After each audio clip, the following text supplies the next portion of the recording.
How GetAhead supports team wellbeing. Wellbeing is such a key topic, and I recently recorded a video about my top 3 tips for wellbeing. But now I thought I'd share some practical ways we help our GetAhead franchisees' wellbeing, how we help them stay happy, healthy, and loving what they do. Our franchisees, who we also call regional directors or outsourcing specialists, often join us when they have had some tough experiences in their previous roles.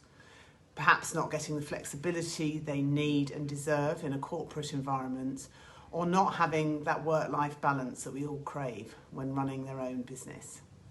So for me, helping my franchisees manage their wellbeing successfully is an absolute priority, and something that I take really seriously from day one as their franchisor.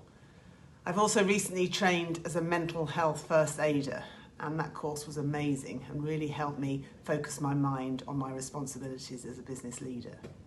So number 1, induction process. The induction process for a new franchisee at GetAhead is solely focused on what they need.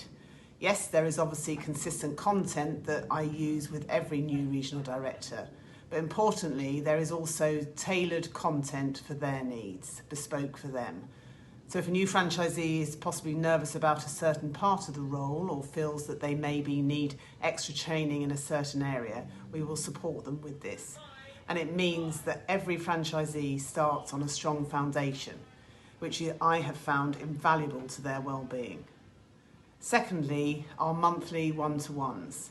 I have a monthly video call with each of my franchisees on an individual basis, and we find that we have an opportunity then to catch up on how they're doing, what they've experienced in the last month, and any wins and any issues that they want to chat through. On these calls, it's often less for me about what they say and more about how they're saying it. I get a real sense of whether everything is progressing smoothly or if there's anything else that they need, both personally and in the work environment. And I also try and meet up with my franchisees face to face whenever I can. Often if I'm travelling around the country, I will make sure I maximise that opportunity if I'm going to an expo or a conference, for example. And I find ways to support them at other times too. We're currently sharing apps, for example, to improve our wellbeing and having a dedicated area online for that. And I'm planning a session on mental health in the workplace. And new franchisees will also be offered the mental health first aid training course. Thirdly, targets.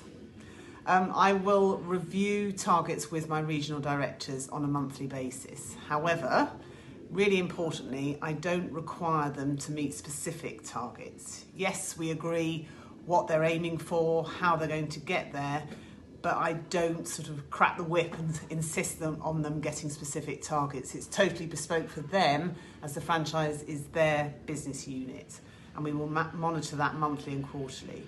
And obviously a lot of employed jobs have targets. We all know the toll that can take on wellbeing when you feel under pressure to deliver rather than doing it in the best way for you. And actually quite a few franchise businesses have some very tight targets as well. So setting numbers for their franchisees to deliver each month can be stressful.